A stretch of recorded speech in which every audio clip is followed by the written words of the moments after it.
have heard the saying, it's a man's world, but we know the deal. There are leading ladies in almost every sector of the island. In politics, business, our legal system, in education,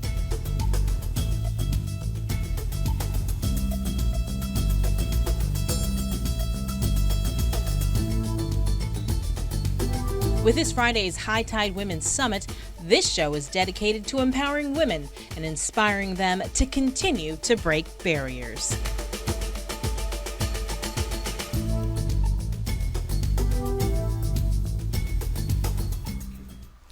And we begin our show this evening with female pioneers in local business. Bank of Guam President and CEO, a former senator, and the founder of the Guam Women's Chamber of Commerce, Lou Leon Guerrero. Also joining us, Tita Leon Guerrero, the owner of Tita's Guzzeria. She paid for her children's college through her business, and you can find her Guzzeria in the Tea Galleria in Tumon. She is joined by her daughter, Jenny Garrett. Thank you all for joining us. You're welcome. Tonight. Thank you. Thank you for having us. So let's just begin, I guess, with you, Tita, and tell me about the story of Tita's Guzzeria. You mean how do I start it? Yes. If I have to tell you, I have to stay here all day. The whole show, right?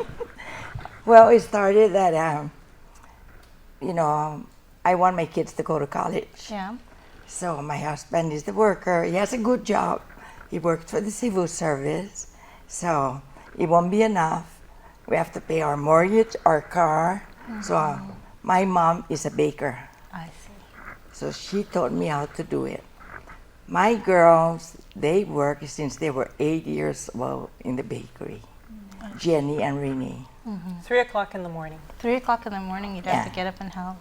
On weekdays. Yeah, but you know what? Getting up 2 and 3 o'clock in the morning, they still make the A honor roll in school. So I'm just so proud with them too. Mm-hmm. Jenny has a double master in education. My other girl is a doctor. So she's practicing here. Mm-hmm. When you decided to start Tita's Guzzeria? 1965. In 1965. I started. Was your family like, why do you want to start a business like this? Well, because I want to help my husband with the mm-hmm. income. And we want a house. Mm-hmm. My parents struggled with a $200 mortgage mm-hmm. at that time, if you can imagine. So to afford, to pay the car payments and what have you, there was just a very little that you could have. So I think one of the reasons why women who are entrepreneurs are so successful is because I think the major catalyst for them to thrive to success is because it's for their children. Mm-hmm. To afford them opportunities that otherwise a fixed income wouldn't be able to provide. Mm-hmm. What about you, Lou? How difficult was it for you to find a balance with your career and, Well, it's a balancing act. Mm-hmm. I've actually was a nurse, a senator, yes. and now a banker. And for each of those, the period was also my children growing up. And I wouldn't really have been able to do it without the help of our extended family, my parents. And I think that's how we are yes. in our island here. We all help each other. Mm-hmm. So it is, banking is a man's world, and that was also a bit of a challenge. But just worked hard, read a lot, learned a lot, and wasn't afraid to say, hey, we got to do this. And looking at a challenge, which is what I think we looked at when we started the Guam Women's Chamber, was that we felt that women's needs were really not being met. And I felt that we needed a group, an entity that where we can have a stronger voice in the business community and to help with our economy, because women contribute a lot to the economy, believe it or not. The statistics will show you that women work 50% of the jobs here in Guam. We contribute over $400 million a year in sales, and so small businesses like Auntie Tita just makes it even better for the economy. And certainly our Guam Women's Chambers support that. We focus on the small business owned women, and we provide learning situations, and certainly we're very, very, very excited about Hightide. Stacy and her energy, and the people that are coming it's the talk of the town. I mean, everywhere I go, they're saying they're going to the Hightide Summit, and we're very honored and very proud as the Guam Women's Chamber to be in partnership with her company. So it just, I think, elevates the stature of women by having that kind of education and training coming to Guam. What would you say are the challenges that you guys faced, your family? With having a small business, it's the balancing act. It's every day.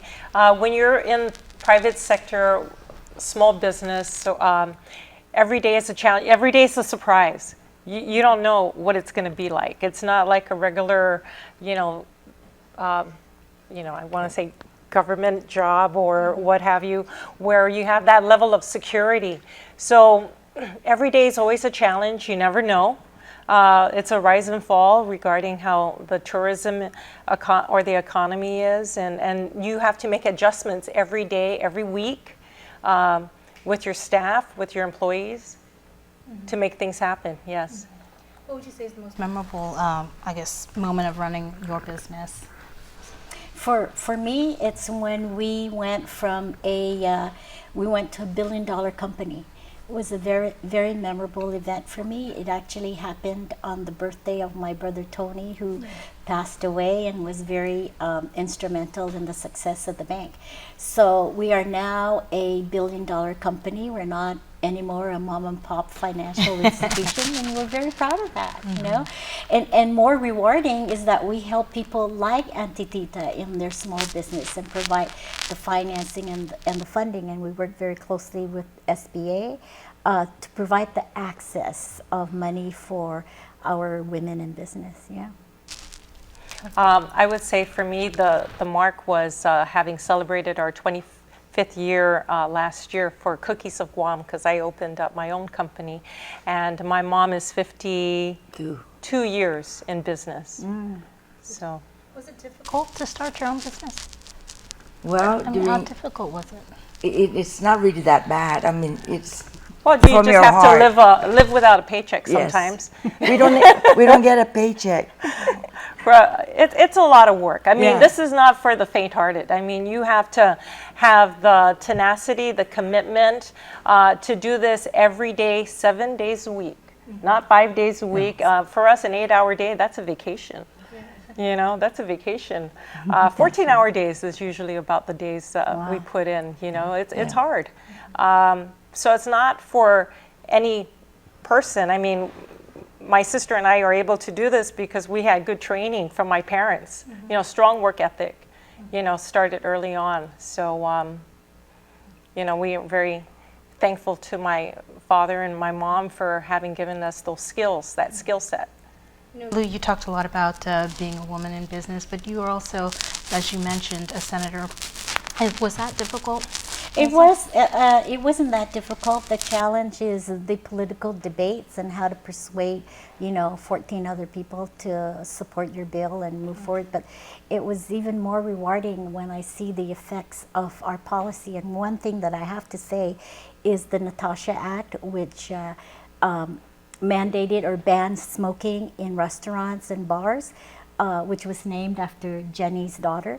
And because of that, I think we've gotten to be a much healthier community, and people to this day still thank me for that bill. That was a very difficult one to go through, because I had to fight business people in tourism, saying people aren't gonna come, but we were right in what we were doing, and we forged forward and passed it. And now, hey, restaurants are clean, and when you go in, you're not, smoking secondhand cigarettes.